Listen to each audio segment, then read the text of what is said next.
view. What is happening? Here we go. Okay. All right. Letting people in now. Okay.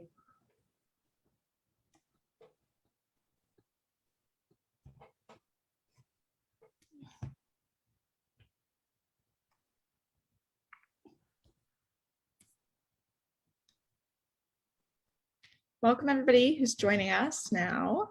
Just letting everybody in from the waiting room, so just bear with us a moment and we'll get started very shortly.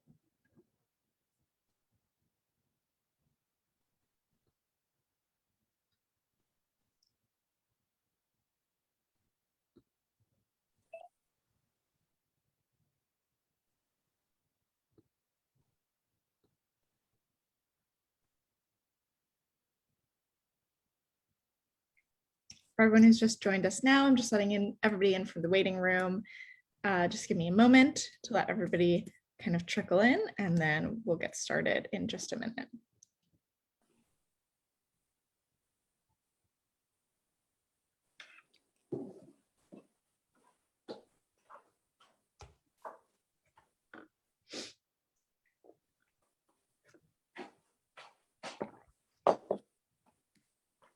Oh, we have a message saying hello from Toronto, Canada.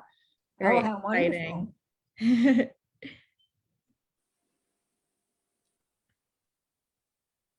Okay, so thanks to everybody for joining us today. I could just remind you to keep yourselves muted throughout the presentation. Unless Eleanor is inviting discussion, then feel free to unmute yourself and join in the discussion. If you have any questions, you can also type them in to the chat box at the bottom of the screen, and we'll address those at the end of the presentation. If you're joining us over Facebook Live, welcome to you as well. You can also use the comment section on Facebook to ask comments. We'll be monitoring those as we go and addressing them at the end of the presentation as well. Please note that this talk is being recorded and streamed live and will be posted to our social media channels once the talk is over. If you would like to rewatch this talk or watch previous virtual tours and talks, please check out our YouTube and our Facebook pages. And with that, I'm excited to announce to you our speaker, Eleanor. Her talk is entitled Rembrandt and His Colleagues. Thank you, Eleanor, and I'll hand it off to you. Thanks, Blythe. Good morning, everyone, and welcome to a virtual tour of masterpieces in the Timken Museum collection by Rembrandt and his colleagues. As Blythe introduced me, my name is Eleanor Merle, and I'm delighted to be your docent for today's tour.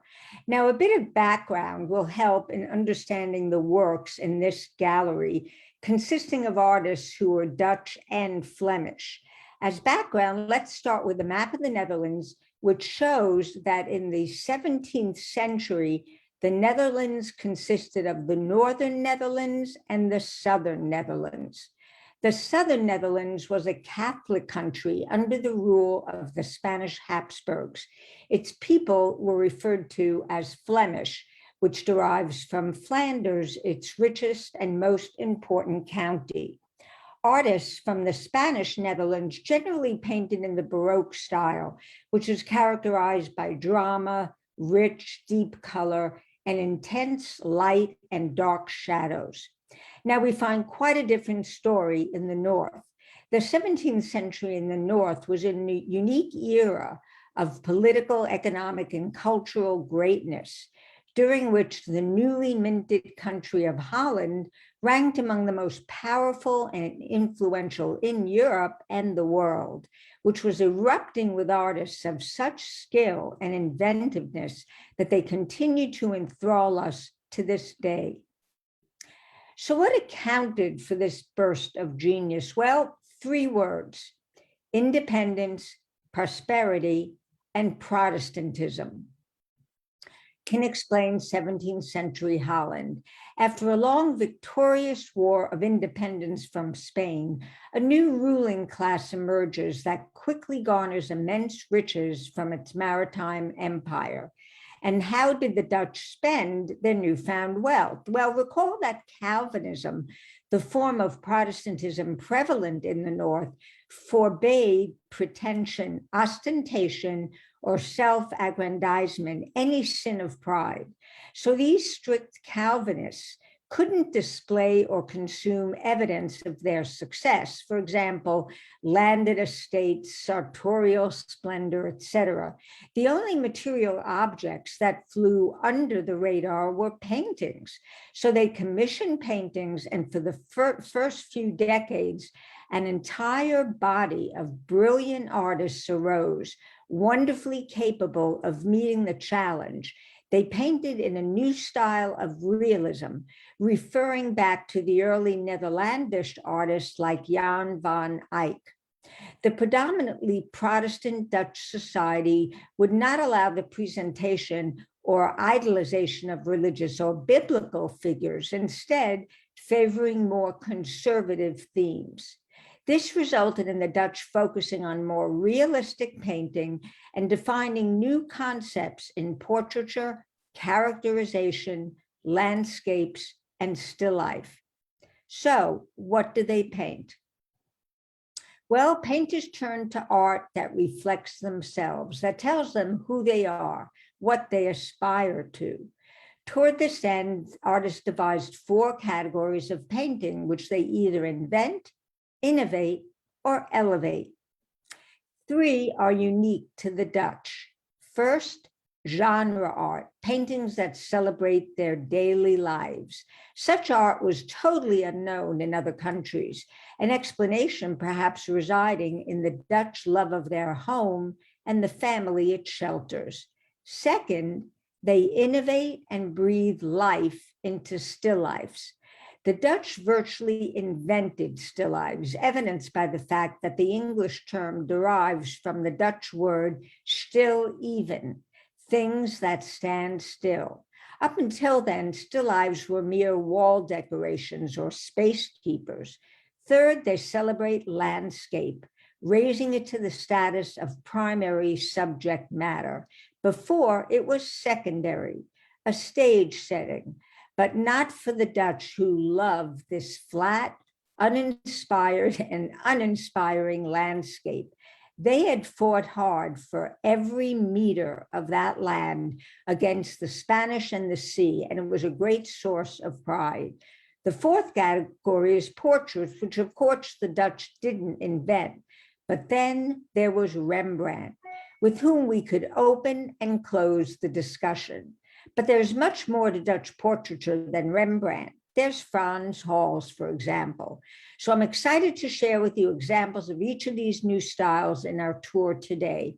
And let's begin with the earliest work in the gallery, Death of the Virgin, dating from 1460 to 65 by the artist Petrus Christus.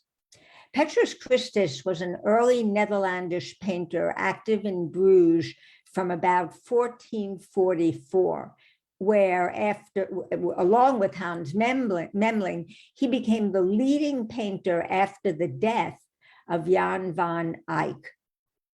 This is one of less than 40 known works of Petrus Christus, who excelled in portraits and religious works. Now, let's look at the story that we're seeing here.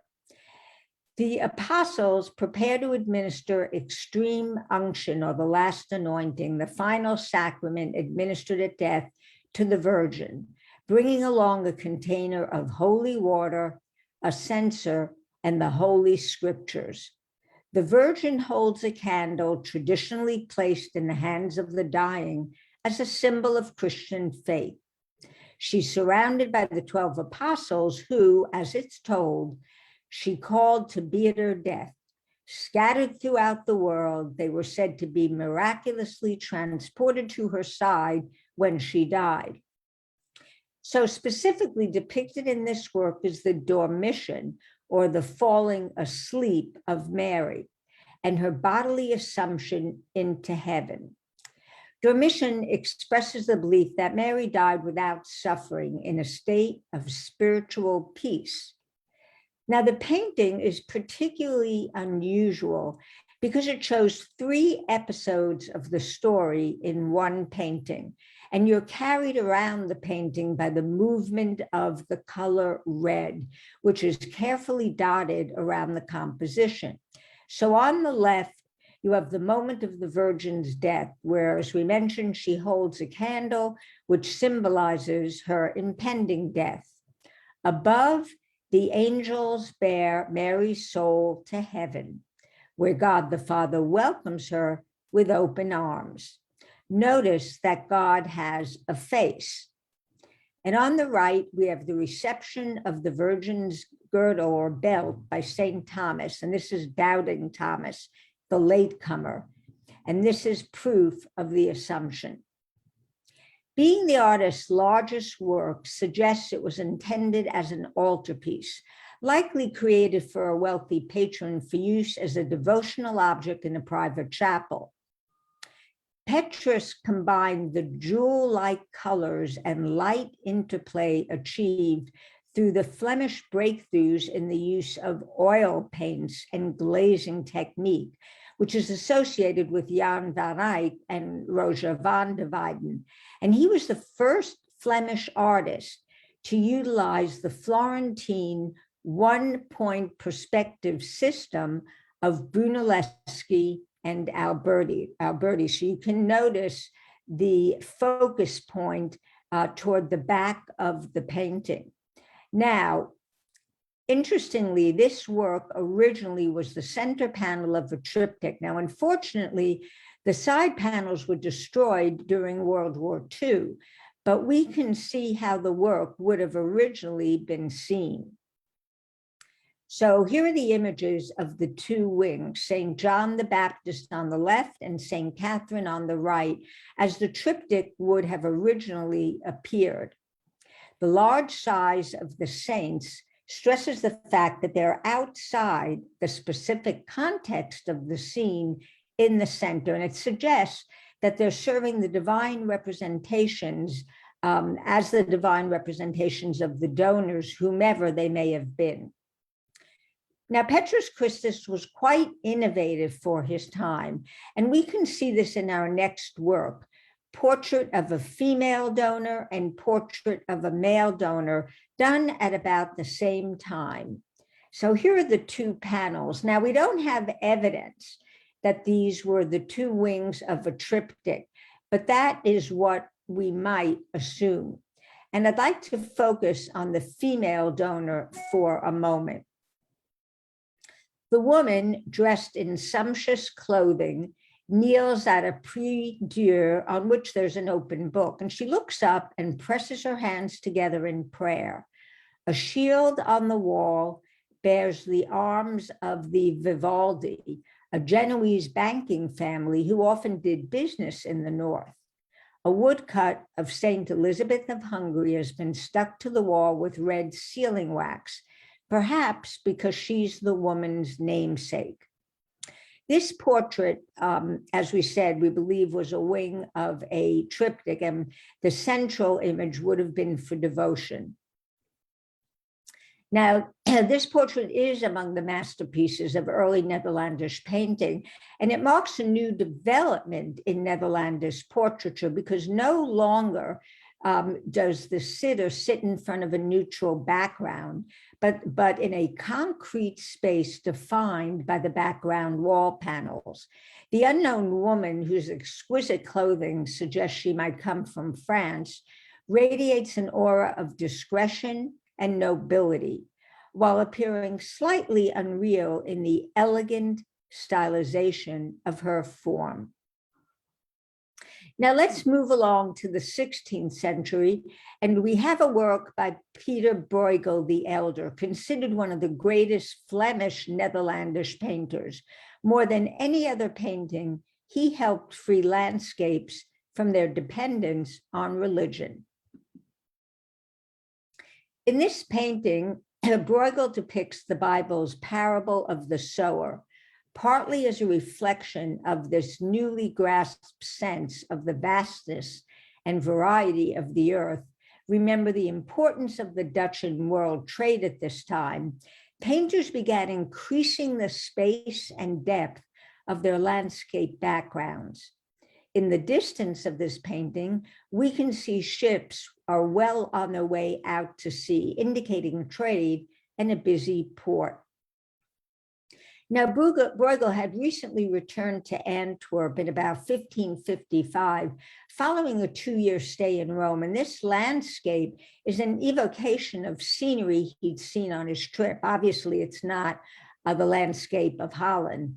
It's an example of what we call world landscape composition style that was popular in 16th century Europe. It depicts an imaginary panoramic landscape seen from an elevated viewpoint, which includes all the most spectacular aspects of European geography. The subject of this style of painting is usually a biblical or historical narrative, but the figures depicting the narrative element are always dwarfed by their majestic surroundings. Now, the biblical story that's played out in the foreground on the left tells us about a humble peasant who scatters seeds on rocky soil. The house behind him is lit by morning sun. According to St. Matthew, some of the seeds fell by the wayside and the small birds devoured them up.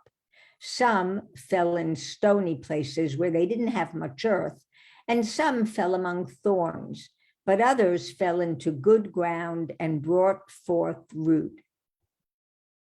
The picture is cut diagonally with a wide river, indicating there are 2 parts to the story. At the lower right, a dirt path invites us to enter the picture and winds in and out of sight as it descends to the river. On the far bank, a small group of people gather to listen to Jesus deliver his message, his message of salvation. And like the seeds falling on the soil, some will not listen to him, but others will heed his words and faith will blossom in them. Now, Bruegel is generally considered the greatest Flemish painter of the 16th century. As you probably know, he was the first in a family of artists that extended into the 18th century. Born in about 1525, he established himself in Antwerp. He later married and settled in Brussels, where he created landscapes and peasant scenes unrivaled in European art. He explored biblical, allegorical, and mythological subjects with equal enthusiasm, excelling in social satire that exposed the weakness and foibles in humankind.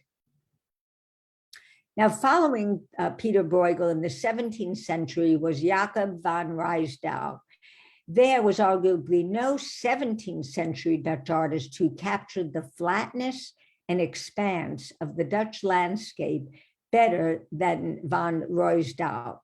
This work, which is in our gallery, a view of Haarlem and the bleaching fields, was done between 1665 and 1670.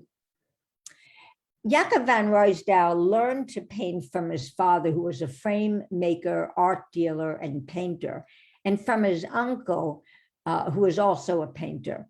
After studying landscape painting in Germany for 10 years, he settled in Amsterdam, and he maintained a flourishing painting studio where he trained the next generation of Dutch landscape painting. Little is known about his life, and as far as I could find out, there's not a single portrait, self-portrait, or letter that we have from van Ruysdael.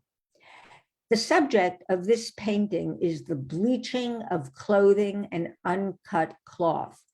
Next to brewing, bleaching was the most important industry in Haarlem, and it was the renown of Haarlem bleaching such that visitors from foreign locales, as well as from the city proper, visited the countryside to see the process in action. Outsiders might have purchased images like this one as souvenirs, but more likely the owners of such paintings were the Dutch, for whom the landscape was a point of pride. The various steps in the bleaching of linen occurred over a period of 7 months.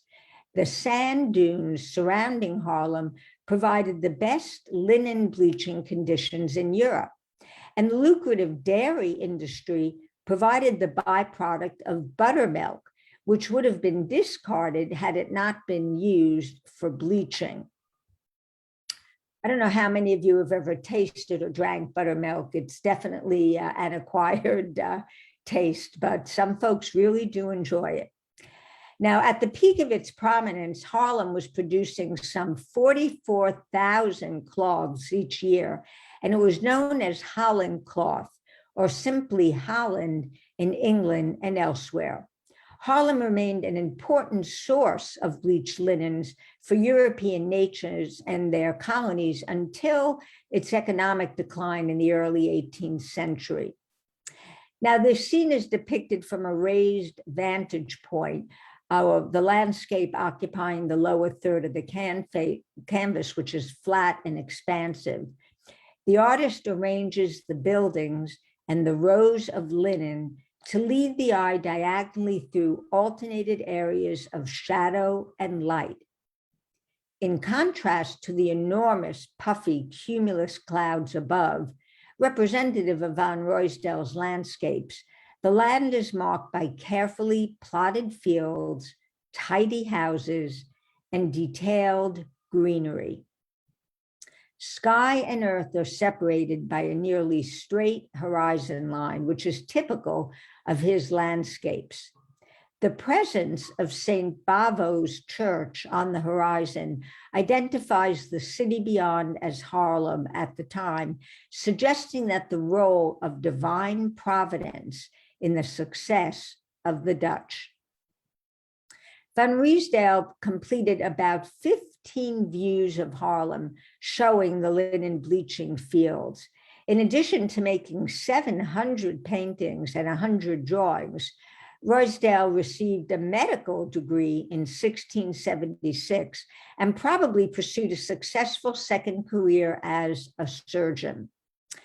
He is actually buried in St. Bavo's. Before leaving 17th century Dutch landscape, I want to show you perhaps the most famous cityscape by Johan Vermeer. It's called View of Delft. This is not in the Timken collection, but it's such a wonderful cityscape that I wanted to be able to show it to you. And this image is without doubt the most celebrated cityscape in 17th century Dutch art. It made an overpowering impression on art lovers from the very beginning. As with our Ruysdael work, we notice the play of sunlight and shadow, the cloudy sky from which light seems to radiate, and the subtle reflections on the water, all contributed to the impact of this work. On the left, you can see part of the city wall. Further to the right are the Schiedam and Rotterdam gates, and between them, the tower of the New Church, or Nieuwkerk, rises above the buildings. Nothing appears to be moving. It's very serene and calm. The boats in the water are all moored. Their sails are lowered, virtually no wind, just a soft breeze ruffling the reflecting water in a few places. The trees are full of leaves, so the season is probably late spring or summer. And it's morning since the sun is in the east. And as with the Ruysdael work, you see that the sky and the clouds take up a good portion of the painting. Now let's now move on to another of the genre associated with the Dutch. And this is a still life by Peter Claes. Now, Peter Claes was the foremost still life painter in Haarlem, which was the leading center of artistic life in 17th century Holland. His specialty was a new one in a country recently freed from dominance by the aristocracy and the Catholic Church, whose artistic demands had favored grand commissions and devotional images. Claes pioneered the development of the monochrome tabletop still life. Quietly restrained works composed in sober tones yet imbued with an extraordinary sense of naturalism. This is one of Klee's earliest paintings, and it focuses on simple domestic objects present in every Dutch household, including a pot of burning charcoals and a pile of tapers for lighting a long clay pipe. Part of what's so fascinating to us today is the amazing way Klees creates a sense of texture for the pewter of the plate, the rough skin of the fish, or the burning coals, almost fluorescent against the dark background, or the translucency of the glass, a wonderful array of things that are so tangible and wonderful in the way he handles the paint.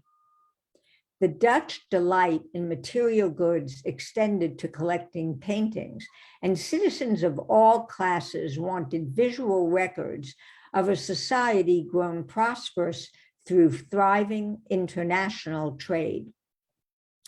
Dutch still life artists often used images of fragility or decay to convey moral messages on the fleeting nature of life or the follies of human vanity.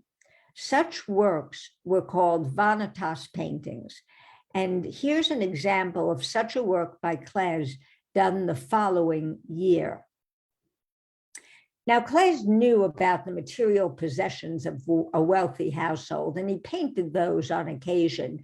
As I said, these are known as vanitas paintings, and they're ripe with symbolic objects intended to emphasize the transience of life, the futility of earthly pleasure, and the inevitability of death. The ever-present morality and humility central to the Calvinist faith tempered Dutch pride in worldly goods. So we see the overturned glass drained by the very last drop seems to symbolize the briefness of worldly pleasures. The pocket watch is facing away from us and has its back open, as if someone had tried to fathom the mysterious nature of time. Now, vanitas are closely related to the earlier tradition of memento mori, which is Latin for remember you must die, artworks intended to prompt viewers to consider their mortality.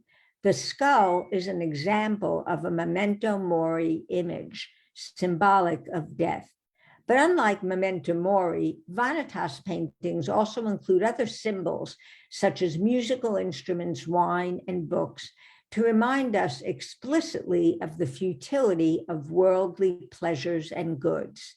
The tipped over goblet and spilt ink serve a moralizing message on the ephemerality of sensory pleasure. Now let's focus in a moment on the glass ball because it's fascinating and it's a very unusual motif. Reflected in its spherical surface is a self-portrait of the artist at his easel. Since he's present in effigy, the artist doesn't need to place his signature on the panel, which consequently becomes a true autobiographical document. Pictor in tabula, in other words, the painter is in the picture.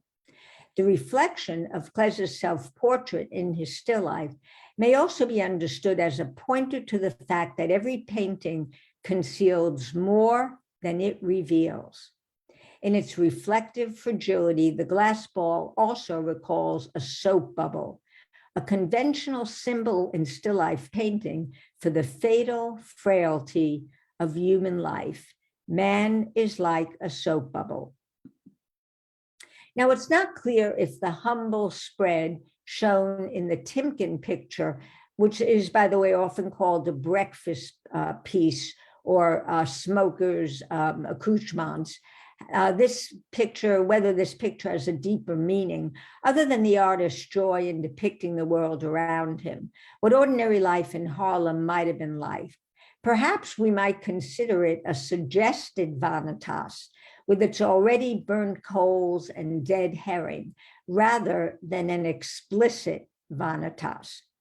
Now, I thought it might be fun for you to see that the vanitas theme lives on in contemporary art And I'm going to show you a work by Pablo Picasso. This is in the Tate Museum in London. And look at this work. It's all angular rhythm, sharp edges, strongly contrasting areas of black and white. And this macabre print was made on the 20th of February, 1946, and it can be seen as associated with the suffering and death of the Second World War. So it's a very somber, restrained image, and it definitely belongs in the tradition of the 17th century Dutch vanitas still lifes. The book traditionally alludes to excessive pride through learning, and the wine jug to the transitoriness of worldly pleasures. The skull, as we noticed in our prior images, a memento mori, a reminder of the inevitable approach of death. It turns out Picasso was superstitious about death, and he kept a skull in his studio, and he included human or animal skulls in his work as early as 1908. I'm now privileged to present the museum's Rembrandt, the only painting in San Diego by the most important Dutch artist. This work from 1657 is Saint Bartholomew. Rembrandt van Rijn, as we all know, is one of the greatest artists of all time, acclaimed for his compelling representations of the human condition. He really captures the inner life and feelings of his subjects. Known primarily for his portraits and landscapes, he remained interested throughout his life in history and biblical painting, turning repeatedly to the Bible as a source of inspiration. Now, despite the considerable wealth and notoriety that Rembrandt achieved early in his career, the 1650s was an extremely difficult time for Rembrandt. His beloved first wife, Saskia, had passed away, and his housekeeper had borne a child out of wedlock, bringing great criticism. When she died, Rembrandt remarried Hendrik to help care for his son, Titus. His commissions declined, and he lost money in speculative investments, forcing him into a form of bankruptcy in order to avoid imprisonment. All his goods, including an impressive collection of paintings, were sold, and he had to move to a much poorer district of town. Among the works Rembrandt did during this dark period in his life was this portrait of the Apollo Saint Bartholomew, one of the disciples of Christ. Flayed alive for his beliefs, he's holding in his right hand a butcher's knife, the symbol or attribute of his martyrdom. Rembrandt's portrayal of a relatively youthful man with rugged features reflects his own vision of biblical figures as unidealized, real people who walked the earth with passions and beliefs, with fears and anxieties similar to those felt by the rest of humanity. Now, the composition shows St. Matthew leaning slightly forward in a low-back chair, and his gaze is averted to the viewer's left with his eyebrow cocked.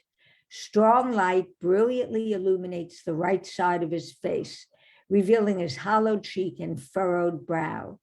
His expression is of deep thought, suggesting he might be contemplating his own demise. He's dressed in a plain brown robe over a white shirt, the cuff of which shows radiantly in white at the wrist. A heavier, buff-colored cloak covers the chair.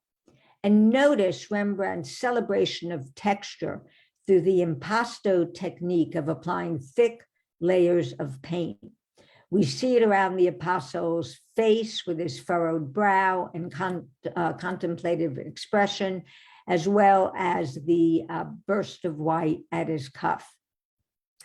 Rembrandt created a very different depiction of Saint Bartholomew in another work done 4 years later. This is at the Getty Museum in Santa Monica. And again, this work was made 8 years before Rembrandt's death, and it again depicts Saint Bartholomew holding a knife, also in his right hand, but this time it's pointing up. Now, one of Rembrandt's neighbors might have posed for the model of the saint, but unlike our work, here Rembrandt shows the apostle as a common man, giving the revered holy figure a tangible human quality, suggesting perhaps that holiness is part of daily life, a view in keeping with the religious atmosphere of mid-1600 Amsterdam's. Similar to our work, St. Bartholomew appears pensive, almost melancholy in mood. He holds his chin as if lost in thought, and his eyes appear to look beyond time. Again, similar to our work, Rembrandt used a broader, freely brushed technique, typical of his late, mature style. Applied with the palette knife, we see thick areas of paint again, this impasto paint, which is visible on the saint's forehead, nose, ears, and hands. Now, coincident with Rembrandt's time is Anthony van Dyck, and here is his portrait in our gallery of Mary Villiers, Lady Herbert of Sherlin, from 1636. We all know Anthony van Dyck, a Flemish Baroque artist. He was born in 1599 in Antwerp to a wealthy silk merchant, very talented, precocious youth who started his training at age 10, and he became an independent artist by the time he was 16. He was the most important assistant of the leading northern painter of the day, Peter Paul Rubens. And while he never surpassed Rubens in terms of popularity, he achieved international fame with his work. In 1632, Van Dyck was invited to the court of King Charles I and Queen Henrietta Maria of England. That same year, he was knighted by Charles I, and he was made their Majesty's principal court painter. Charles commissioned numerous portraits from Van Dyck, not only for members of his own family, but also for foreign friends and ambassadors. So here we see Mary Villiers. She was raised in the royal household where she enjoyed the status of a princess. Charles I arranged her marriage at age 12 to Charles Lord Herbert, who was then 15, the oldest son of Lord Pembroke, a man of considerable fortune and one of Van Dyck's earliest patrons. Tragically, Lord Herbert died of smallpox just 2 years later in 1636, which is when this portrait was commissioned by Charles I. His initials are on the back of the painting, in fact. And this work hung in his collection. Though Mary was only 14 years old at the time of this work, she emerges from the plain, dark background in dignified splendor, pointing to one of the black ribbons that suggests her recent widowhood. Heavy pearls gleam at her ears and neck, and she wears the latest fashion, a glowing, low-cut taffeta gown trimmed with silvery lace. Her calm, dispassionate gaze, like her pale skin, signify aristocratic refinement. Now, it's possible that Lady Villiers borrowed Queen Henrietta Maria's pearls. These were later known as the Mancini pearls, and they still survive today. And here's Van Dyck's portrait of Queen Henrietta Maria of England, also done in 1636, wearing a similar dress with the same black ribbon for mourning, and perhaps the same pearls around her neck and the same earrings. Sadly, Lady Mary Villiers' string of losses didn't end with the death of her father and her first husband. 2 subsequent husbands predeceased her, as did both her children at age 10 and 18. Now, in the 17th century, demand for portraits was greater than for any other type of work, and everyone wanted to be painted by Van Dyck. He was one of the first fashionable portrait painters, able to give an appearance of refined elegance to subjects who lacked those qualities. And he was quite a flamboyant character himself, always wearing a sunflower because it was greatly admired by Charles I. This is a very well-known self-portrait, which nicely depicts the artist's personality. I'm very envious. This is in a private collection, very envious of that collector. Van Dyck spent the remainder of his life in the British court. He received a quiet house of his own, along with a handsome pension of £200 annually from the court. He was buried in St. Paul's Cathedral, which is an indication of his standing at the time of his death. He transformed British portraiture by banishing the stiff Tudor and Jacobean images and developing his distinctive, fluid, shimmering style that came to dominate portraiture in Britain until the early 20th century. Think of Gainsborough, and you could see Van Dyck's influence. Now, we cannot consider 17th century Dutch portraitists without including Frans Hals, to whom we now turn. This portrait in our gallery depicts a middle-aged man, age 48, according to the inscription, which appears prominently in the upper right above the date and Hals' own initials. We're pretty sure that he was married, as his wife had her portrait by Hals painted at the same time. Both these portraits are on identically sized oak panels. Our sitter has a slightly florid complexion, thinning brown hair, a light brown pointed beard, his hand raised to his chest, pointed upward to perhaps bring our attention to his face. He's dressed in the black regent robe of a governor, with a black mantle over his left shoulder and a large white ruff. That's his collar. The subject glances at the viewer in a spontaneous manner, appearing to be jolly and affable, quite a lively fellow. His crinkly eyes and a small smile makes us think he's going to break into a broader smile or talk to us.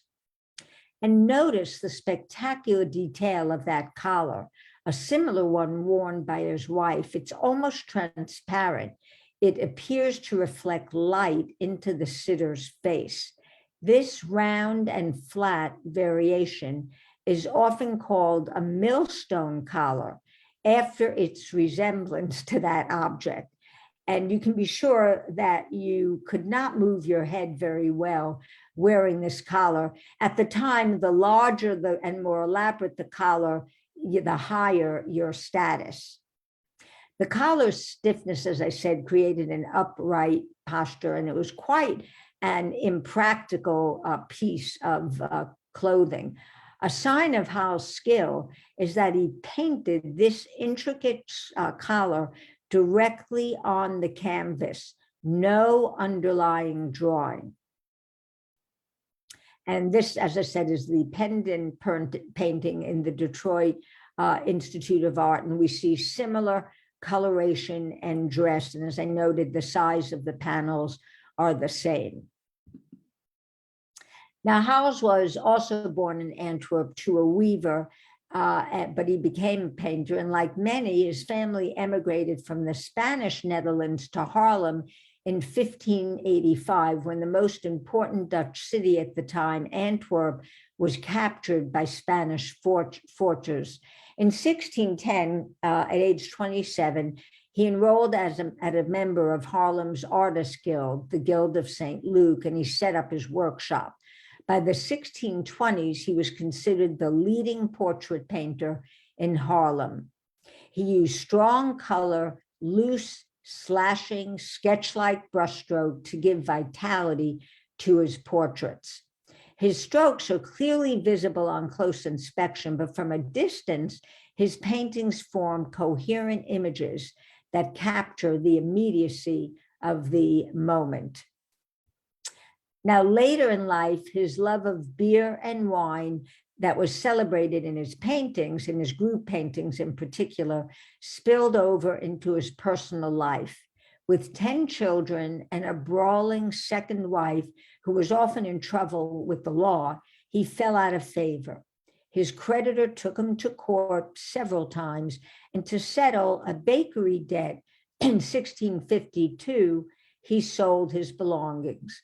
Left destitute, the municipality gave him an annuity in 1664. He too is buried in St. Bavo's Church in Haarlem. I would love to get to that church someday. Now, included in the Timken collection, we referenced Paul Rubens, that Van Dyck had been in his workshop. And in the Timken's collection is a different type of portrait by Paul Rubens. This bust-length picture of a handsome, curly-haired young man in contemporary armor, excuse me, with a red sash artfully draped across his shoulder, was painted by Peter Paul Rubens in 1620. By the 1620s, Rubens was recognized as the foremost painter of decorative projects outside Italy, such as altarpieces and ceiling paintings for churches. He also produced portraits and mythological and biblical pictures for private patrons. Now, this work has traditionally been identified as a young captain, but it's almost certainly a work of practice, which is called a tronie. Tronie is the Dutch word meaning face, often called a modelli in Italian. And this is a preparatory study or drawing that was used for reference by the artist or his workshop assistants in the painting of other works. They're portraits of living but intentionally anonymous models, which reveal interest in character types. A model was considered the purest representation of the artist's inventions. So as I said, there would be a sitter, but the point of the tronie was mainly to make a study representing a particular character or type. Rembrandt, in fact, had popularized tronies in Dutch arts in the 1630s, and he made dozens of them, often using himself as the model, sometimes wearing a remarkable cap or a helmet. Now, this work, nonetheless, is a brilliant example of Rubens' virtuoso technique.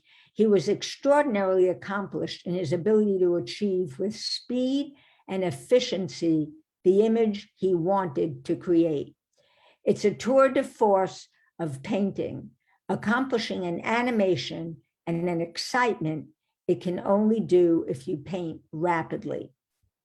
Now, it's hard to talk about tronies without addressing, even briefly, what is probably the most famous tronie of all. It's by Vermeer, and I expect you all know the painting I'm referring to.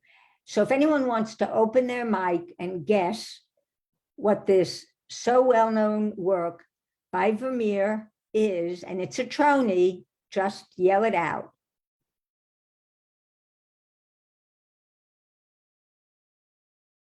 Well, I know many of you are thinking of this because you all, of course, will recognize Girl with the Pearl Earring, such a fabulous work.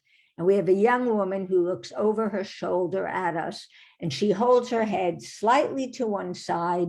There's a gleam in her grayish blue eyes, and her lips are slightly parted and moist. On her head is a turban that she's wound from two pieces of material, one blue, one yellow. Now note that 17th century Dutch girls didn't wear turbans. With this accessory, Vermeer has given the girl an oriental air. And of course, she's adorned with a pearl earring. Now the pearl is too large to be real.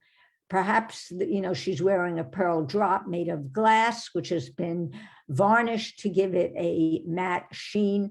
Another possibility, of course, is that the pearl was a product of Vermeer's imagination. pearls, both real and imitation, were fashionable in the period from about 1650 to 1680, and we often find them in paintings by Frans van Dyck, Gabriel Metsu, and Gerard ter Borch. Those of you who were with me for my love letters presentation often saw pearls being displayed. And this portrait is really shows Vermeer's virtuosity. The face is modeled very softly, not a lot of detail, gradual transitions, and invisible brush strokes. But you see the differences in the material, the reflected light, he uses drier paint for the turban. And he uses that very precious pigment, ultramarine. Remember, Vermeer liked to use and paid for ultramarine in almost every one of his paintings. The most remarkable detail, though, is the pearl.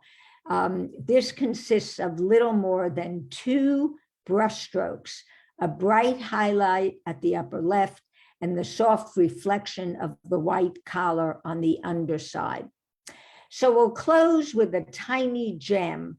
I said that the Dutch, in effect, invented genre painting.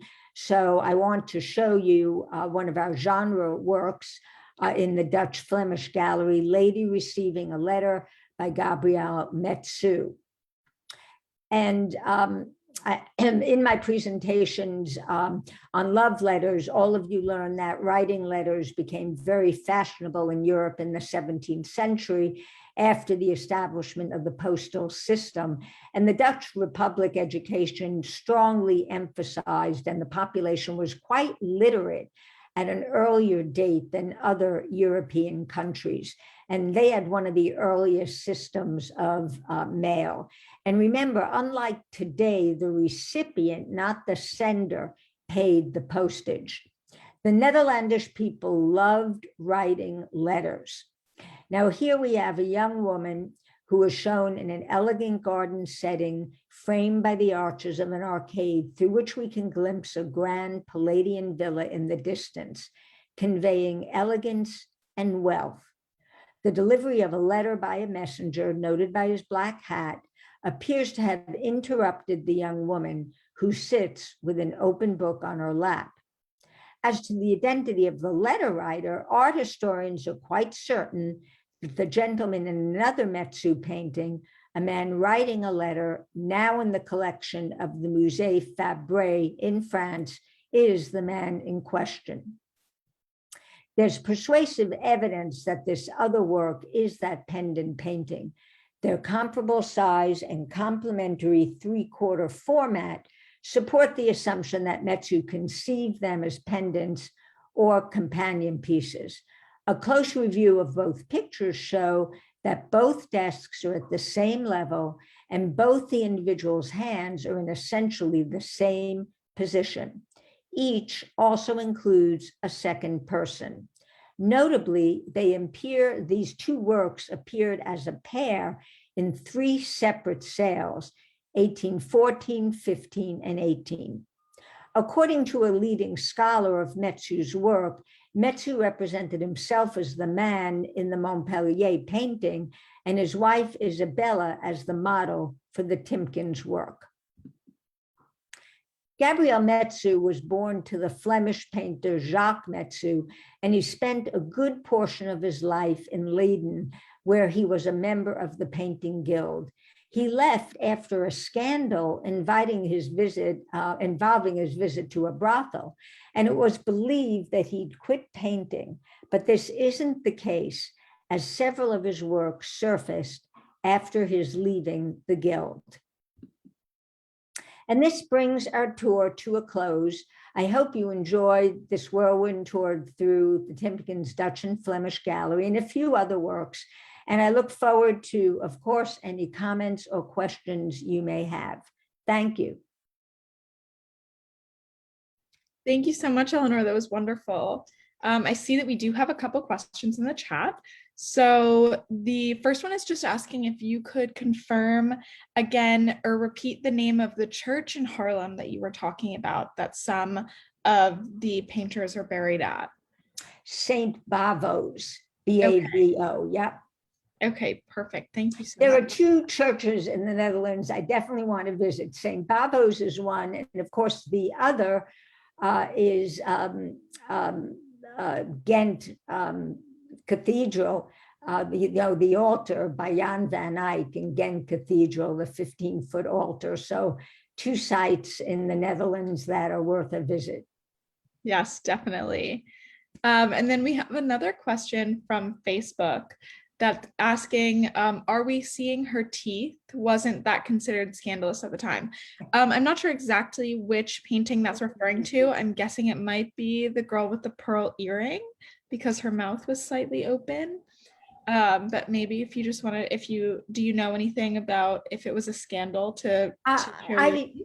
I'm not aware that it was scandalous. I know that generally in portraiture, you did not show teeth.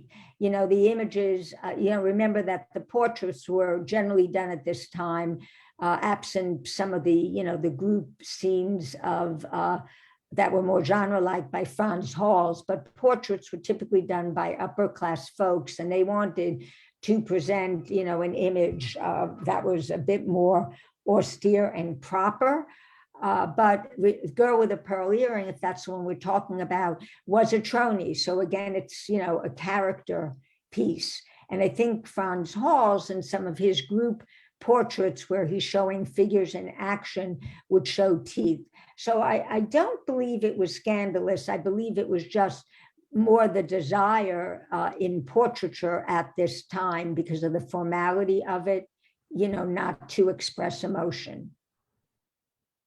Perfect. Thanks so much, Eleanor. I think it was often thought that if you were smiling or there was any intimation that you were laughing, then the viewer might think, what are you laughing at? And, where's the joke? Yeah. So another question was asking if, let me just kind of paraphrase it.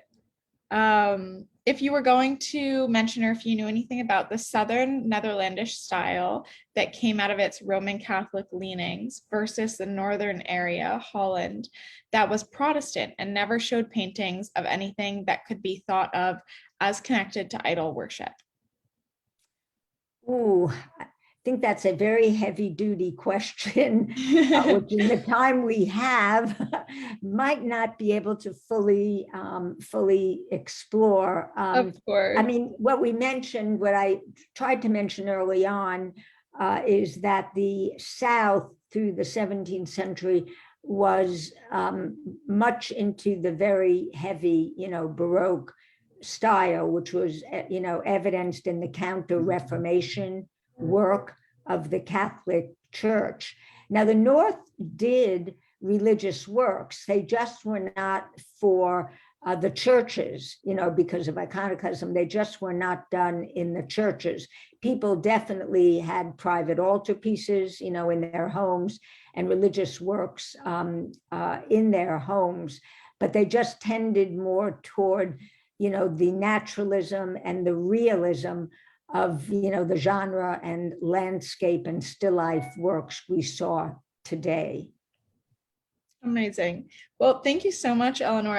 If there's no other questions, I just want to thank Eleanor for sharing your knowledge with us today. I think everyone is very appreciative of it. It was a great talk. And if there are no other questions, then I just want to invite everybody to join us next Thursday for another one of our virtual talks given by a different docent, and it's going to be entitled Artists and Their Mentors. So thank you so much, everybody, for joining us today. And with that, we'll end the presentation here. Thank you, everyone. Thank you. Have a good day.